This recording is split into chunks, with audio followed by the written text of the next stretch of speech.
La Asociación Argentina de Medicina Respiratoria emitió un comunicado hace pocos días que alerta que los casos de tuberculosis aumentaron un 80% en los últimos 5 años. A su vez, el Ministerio de Salud actualizó las pautas para el abordaje de la tuberculosis. Lo tenemos en línea a Oscar Rizo, que es ex jefe del Departamento de Urgencias del Hospital de Rehabilitación Respiratoria María Ferrer. ¿Qué tal, Oscar? ¿Cómo estás? Acá Pablo Sigali y María Osman te saludan en El Antídoto. ¿Qué tal, Pablo? ¿Qué tal ustedes? ¿Qué tal la audiencia? Bien, Oscar. Bueno, contanos, ¿qué está pasando con la tuberculosis? ¿Por qué aumentó tanto en tan poco tiempo? Mirá, lo que vos decís es cierto. Te puedo dar algunos pequeños datos para que te des cuenta de la situación. En el año 2020 había aproximadamente 9.000 casos nuevos por año. 2025 son 16.000 los casos por año. Y sigue en aumento. Probablemente hay un factor que se deba a que durante la pandemia se registró menos tuberculosis porque no había registro en ese momento. Claro. Pero el aumento posterior a eso tiene un componente muy real.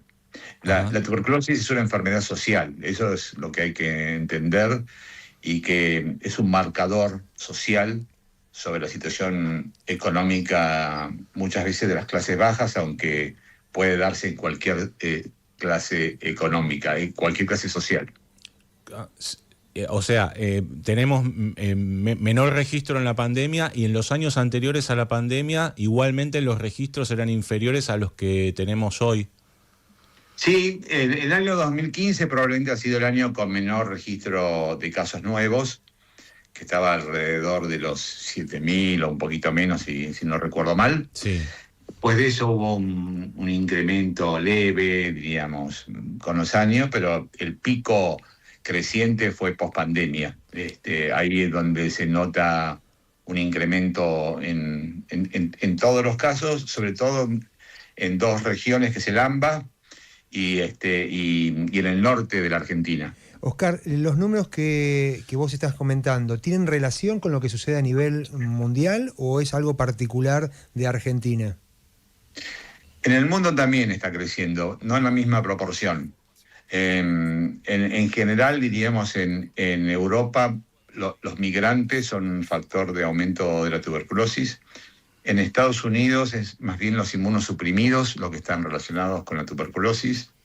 En América Latina, la migración interna también de alguna manera, pero las condiciones socioeconómicas bajas hacen que la tuberculosis sea un hecho extremadamente frecuente, con países con muy alta tasa de tuberculosis como Bolivia, como Perú, como Ecuador, y otros más controlados como Chile, por ejemplo, que tiene un menor índice de tuberculosis en la región. ¿Está subdiagnosticada la tuberculosis? ¿Se puede confundir con otra patología, con otro cuadro? Mirá, la tuberculosis es una infección subaguda. Obviamente, una neumonía que produce es un cuadro agudo con fiebre muy alta, síntomas muy manifiestos, y la gente termina consultando a un médico tarde o temprano en las primeras 48, 72 horas. De eso no pasa. La tuberculosis aparece de una manera muy subrepticia, digamos.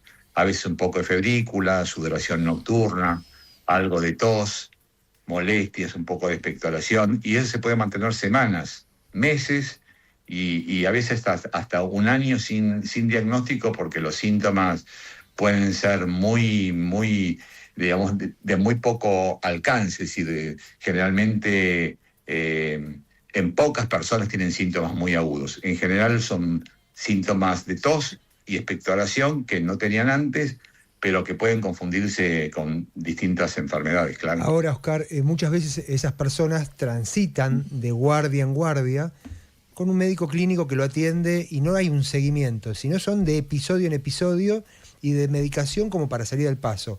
¿También tiene que ver con no ir a ver al especialista para llegar a ese diagnóstico temprano?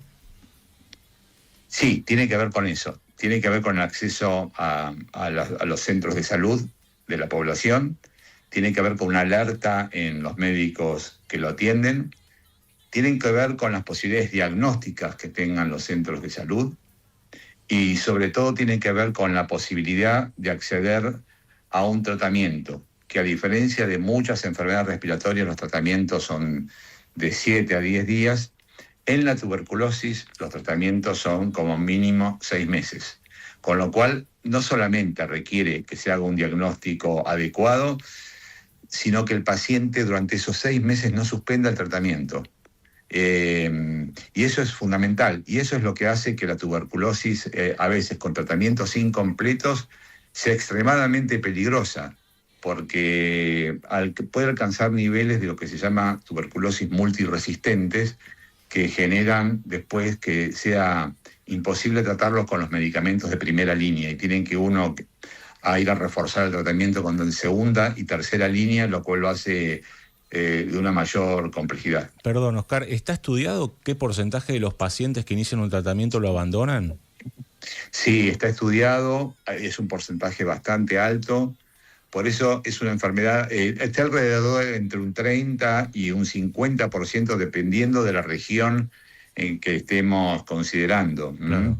En general, dependiendo de si es un área de bajas condiciones económicas, con poco acceso a los recursos de salud, los abandonos son mucho más frecuentes. Lo que se debe hacer en esos casos es lo que se llama un tratamiento vigilado o controlado, en donde el personal de salud, no necesariamente médico, puede ser un enfermero o alguien entrenado en un barrio específico, para hacer el control sistemático de que el paciente reciba la medicación diaria.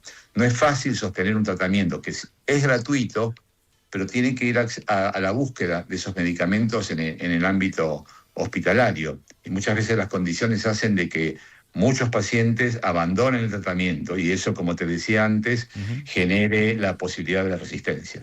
Habiendo casos de tuberculosis en familias y por ahí en condiciones por ahí más de hacinamiento, ¿qué pasa con el entorno familiar? Si además tiene un tratamiento tan largo y es tan difícil por ahí de diagnosticar en etapa temprana.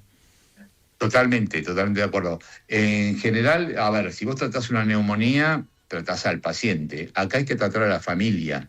La familia tiene que controlarse, hacerse estudios radiológicos, hacerse pruebas para detectar si estuviera en contacto con el bacilo de la tuberculosis, y sobre todo si hay niños, tienen que controlarse eso. ¿Por qué? Porque un miembro de una familia puede haber contagiado a todos los demás, y esos que contagiaron y que vos no controlaste son los que probablemente vayan a diseminar la infección en otros lados. Así que el control familiar, los asistentes sociales, los trabajadores sociales son fundamentales en el manejo de esta enfermedad. Y por supuesto los presupuestos municipales, regionales, nacionales, tienen que estar acorde a poder controlar y que haya gente que controle que los pacientes se traten y que reciban el tratamiento completo. Oscar, ¿hay una tos particular de la tuberculosis reconocible que la diferencie de la neumonía, por ejemplo? No, lo que diferencia de una neumonía aguda es el cuadro mucho más florido de la neumonía. Es un paciente que tiene fiebre muy alta. Pero el tipo de tos no tiene diferencia. No, puede tener más o menos tos, dependiendo un poco de la extensión de la enfermedad, y de la capacidad a veces de formar lo que se llaman cavernas tuberculosas, que son cavidades que se producen en el pulmón, que producen mucha irritación, y eso genera mucha aparición de bacilos, que son los que transmiten la enfermedad, ¿no? Por último, hay más bacilíferos, algunos pacientes son más bacilíferos, es decir, expectoran más bacilos que otros que expectoran mucho menos. Por último, Oscar, ¿qué relación tiene estas altas tasas el crecimiento de los casos de tuberculosis con la caída de la tasa de vacunación? Para empezar tendríamos que decir que la BCG está en el calendario nacional, sí. Es la vacuna que se tiene que dar los primeros 7 días de que el niño nace. Es obligatorio, está dentro del calendario, y eso se cumple, habitualmente se cumple. Esa se da. Claro, anteriormente había un refuerzo a los 6 y a los 12 años, eso ya no se hace más, no es necesario. La BCG protege muy bien a los niños de las formas severas, no protege tanto a los adultos. La caída de la inmunidad es progresiva, y la BCG en la vida adulta no tiene efectividad. Bien. Bueno, Oscar, te agradecemos mucho la entrevista. No, por favor, un saludo a toda la audiencia. Era Oscar Rizo, ex jefe del Departamento de Urgencias del Hospital de Rehabilitación Respiratoria María Ferrer.